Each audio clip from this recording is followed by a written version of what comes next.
Você é natural daqui? Sou daqui, mas assim, eu canto a Bahia desde criança. Que bacana. Então eu sou fã dessa banda, eu sou fã da Bahia. E eu me sinto também um pouquinho baiano estando com vocês aqui. Claro.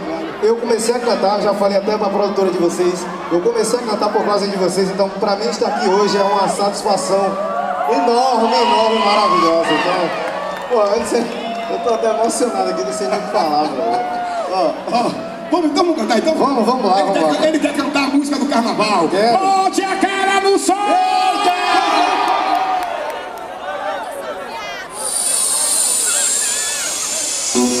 Vamos embora! Bora, James!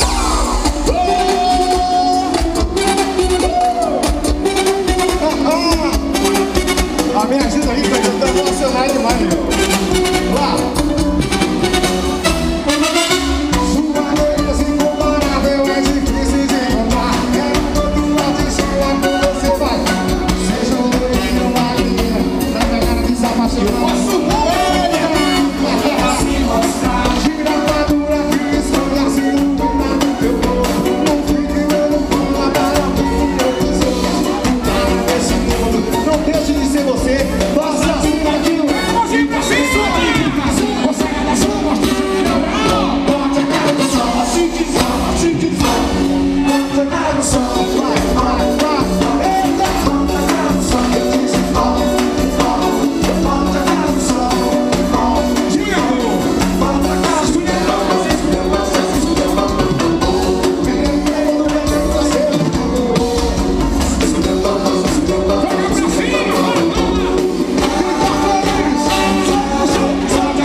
O que eu vou dizer lá em casa, bicho? Vai dizer que você chegou aqui de procura. Você é Bahia ou Vitória? Sou Vitória. Você vai dizer assim, eu sou Botafogo da Paraíba. Ó, uma honra, um prazer inenarrável. Eu jamais irei esquecer esse momento. E eu espero do fundo do meu coração que eu possa estar outras vezes em outros palcos da vida, dividindo com vocês, cantando com vocês, se Deus quiser, assim permitir. Muito obrigado do fundo do meu coração. Sou fã de carteirinha, eu direto mesmo, porque eu amo vocês aí, tá bom? Show de bola. Bahia, Brasil, vamos junto e misturado. Não vou encher o saco mais de vocês. Ô, gente, com muito carinho, bate palma para esse artista que é de vocês. Vamos prestigiar o que é nosso. Obrigado, gente. Valeu. Boa sorte. Bota a cara no sol, viu, pai? Cara no som, sabe de nada. Eita!